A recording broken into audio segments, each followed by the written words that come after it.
स्वागत है आप सभी का tech study ITI YouTube channel पर। आज के इस वीडियो में एक ऐसी जॉब के बारे में बात करने वाले जिसका कि नोटिफिकेशन एक्सपेक्टेड है कि आपका अगस्त के मंथ में आ जाएगा एंड उसके फॉर्म भी भरे जाएंगे एंड वैकेंसी लगभग यहाँ पे जो एक्सपेक्टेड है इस बार 40,000 के आसपास वैकेंसी यहाँ पे उम्मीद की जा रही आने की।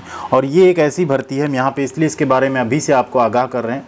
कई बार होता है आप ITI कर रहे होते हैं तो आपको लगता है आप जो ITI की वैकेंसी आएगी उसी में फॉर्म भरेंगे, लेकिन आप सबको पता है चूँकि आप 10वीं पास आउट हैं तो जो 10th पास हो वैकेंसी उसमें भी आपको फॉर्म भरना चाहिए। और स्पेशली अगर जो वैकेंसी के बारे में आज बात करने वाले हैं इसमें जो भर्ती आएगी उसमें तो आप लोगों को बिल्कुल मौका नहीं छोड़ना अगर आप सारा एलिजिबिलिटी क्राइटेरिया फुलफिल कर रहे हैं उस केस में। तो आइए देखते हैं। उसके पहले आप लोग वीडियो को लाइक एंड सब्सक्राइब जरूर कर लीजिएगा चैनल को, साथ में बेल आइकन को दबा लीजिएगा। और आप टेलीग्राम पे भी जुड़ सकते हैं जिसका आपको सभी तरह के अपडेट इन्फॉर्मेशन और PDF वहाँ पे हम शेयर करते रहते हैं।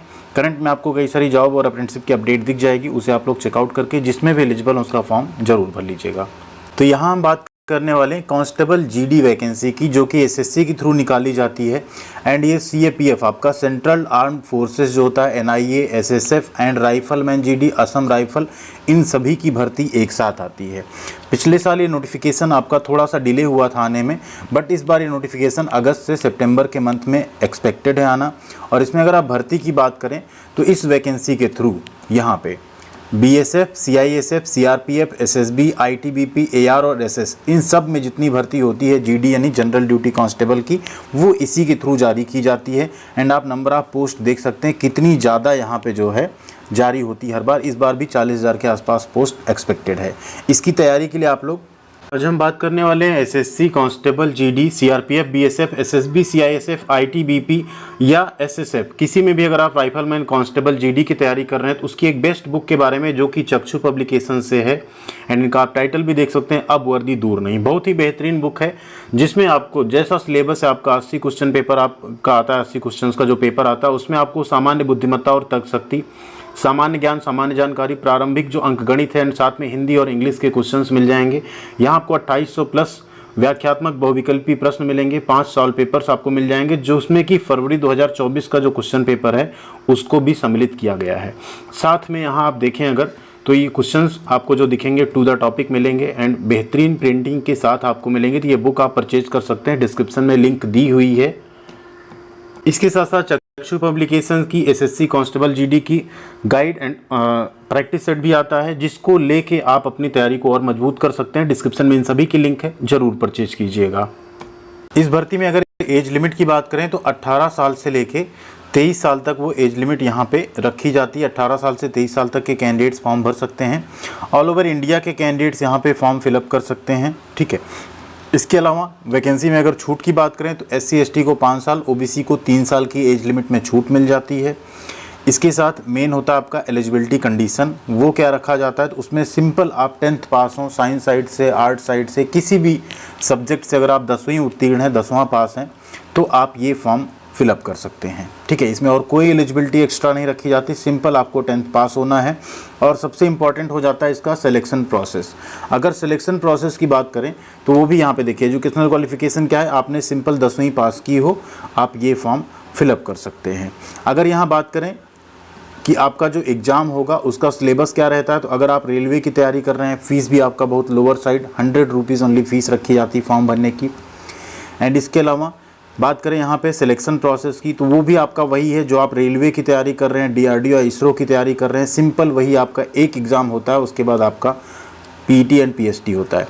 80 क्वेश्चन का आपका पेपर होता है, एक क्वेश्चन 2 नंबर का यानी टोटल 160 नंबर का पेपर होता है। 1 घंटे आपको सिर्फ यहाँ पे समय मिलता है। बहुत ही बेसिक से मॉडरेट लेवल के क्वेश्चन होते हैं, general intelligence and reasoning, simple आप ग्रुप D में, टेक्नीशियन में, सभी में इसको पढ़ रहे हैं। 20 सवाल आते हैं, उससे 20 प्रश्न।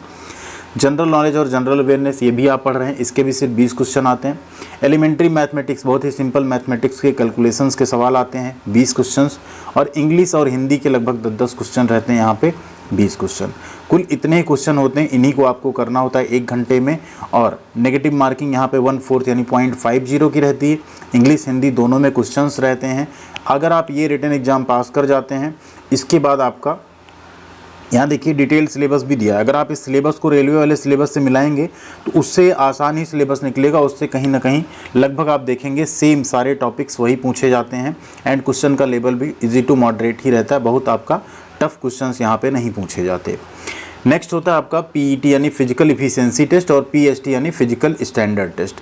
फिजिकल इफिशिएंसी टेस्ट की अगर बात करें तो इसमें मेल कैंडिडेट्स को 5 किलोमीटर 24 मिनट में रनिंग करना होता है, ठीक है। ये आपका है for candidate other than belonging to Ladakh, जो लद्दाख से बिलोंग कर रहे हैं उनको 1.6 किलोमीटर 6.5 मिनट में। फीमेल कैंडिडेट्स को 1.6 किलोमीटर यानी 1600 मीटर 8.5 मिनट में दौड़ना होता है, या जो लद्दाख से उनको 800 मीटर 4 मिनट में भागना होता है, ठीक है। ये सिंपल हो गया आपका रनिंग का प्रोसेस। इसके बाद आपका फिजिकल स्टैंडर्ड टेस्ट में मेल कैंडिडेट्स में हाइट का इशू है, यहाँ पे 170 सेंटीमीटर होना चाहिए, फीमेल में 157 होना चाहिए। कुछ कैंडिडेट्स यहाँ ऐसे हैं जिनको यहाँ पे एज हाइट में रिलैक्सेशन भी मिला है, जैसे एसटी कैटेगरीज जो कैंडिडेट्स हैं उनको यहाँ पे प्रॉपर जो है मेल कैंडिडेट्स के इसमें 7.5 सेंटीमीटर, यहाँ पे 7 सेंटीमीटर की छूट मिली हुई है। इसी तरह जो ट्राइब्स हैं नॉर्थ ईस्टर्न रेलवे स्टेट से, उन्हें भी यहाँ पे छूट मिली हुई है। तो ये आप लिस्ट देख सकते हैं कहाँ कहाँ से आप बिलोंग करेंगे तो आपको हाइट में छूट मिलेगी या नहीं। बाकी जो नॉर्मल जगहों के कैंडिडेट्स हैं उनकी 170 सेंटीमीटर यहाँ पे हाइट मांगी जाती है, क्योंकि ये कांस्टेबल की पोस्ट है, डिफेंस सेक्टर की जॉब है एंड बहुत ही बेहतरीन नौकरी है। चेस्ट की बात करें तो 80 सेंटीमीटर होना चाहिए, 5 सेंटीमीटर मिनिमम आपका एक्सपेंशन होना चाहिए। उसमें भी आपको यहाँ कैटेगरी वाइज एंड आपका जो डोमिसाइल है उसके अकॉर्डिंग आपको छूट मिल जाती है। वेट आपके हाइट के अकॉर्डिंग होना चाहिए, उसका यहाँ पे कोई क्राइटेरिया नहीं रहता, जितनी आपकी हाइट उसके अकॉर्डिंग होना चाहिए। फिर आपका मेडिकल एग्जामिनेशन होता है। इन सब के बाद एग्ज़ाम देने के बाद पीटी पीएसटी पास करने के बाद मेडिकल एंड डीवी के बाद आपकी यहाँ पे ज्वाइनिंग हो जाती है एंड सिलेक्शन जो होता है आपका, जो आपका रिक्रूटमेंट प्रोसेस है, जो कंप्यूटर बेस्ड एग्ज़ाम हुआ, पीईटी हुआ, पीएसटी हुआ, फिर मेडिकल हुआ, इसी के बाद document verification and cut off marks आपका जो है किससे बनाया जाता है, जो आपने एग्ज़ाम दिया है उसके बेसिस पे। बाकी सारी चीज़ें क्या है आपकी क्वालिफाइंग नेचर की हैं, ठीक है। अब बात कर लेते हैं यहाँ पे आपको इनिशियल सैलरी कितनी मिलेगी, क्योंकि वो सबसे इंपॉर्टेंट पैरामीटर हो जाता है। आप लोगों को ये पता चलना चाहिए हाँ हम सैलरी कितनी पाएंगे अगर यहाँ पे हम ज्वाइन करते हैं। तो आइए सैलरी की बात करते हैं ऊपर। तो देखिए इसमें जो भर्ती आएगी, आपका पे स्केल क्या रहेगा, लेवल 1 का 18,000 से 56,900 आपका बेसिक होगा एंड ठीक है। इसमें जो पोस्ट है आपका सेपॉय एनआईए में, उसमें पे लेवल आपका 3 होता है, 21,700 होता है, ठीक है। बाकी सब में आपका 18,000। अगर आप 18,000 बेसिक पे स्टार्टिंग करते हैं, क्योंकि डिफेंस सेक्टर के अलाउंसेस भी रहेंगे, प्रेजेंट टाइम के रेट के हिसाब से 50% आपका डीए होगा, तो 18 और 9 आपका 27,000 तो ऐसे ही हो गया। इसके बाद आपका इसमें एचआरए होगा, टीए होगा, बाकी जो अदर अलाउंसेस हैं सब कुछ मिला के आपकी सैलरी अप्रॉक्स 35 से 40,000 बनेगी, क्योंकि ये डिफेंस सेक्टर की जॉब है। तो इसमें आपको अलग अलग एरिया वाइज यहाँ पे अलाउंसेस भी मिलते हैं, टीए डीए भी मिलता है, सारी फैसिलिटीज़ आपको मिलती है, ग्रेचुटी की फैसिलिटी मिलती है एंड फैमिली का मेडिकल बेनिफिट मिलता है, चिल्ड्रन एजुकेशन फैसिलिटी मिलती है। वो सब जितनी फैसिलिटीज़ हैं सेंट्रल गवर्नमेंट जॉब की, वो आपको यहाँ पे देखने को मिलती है इस नौकरी में।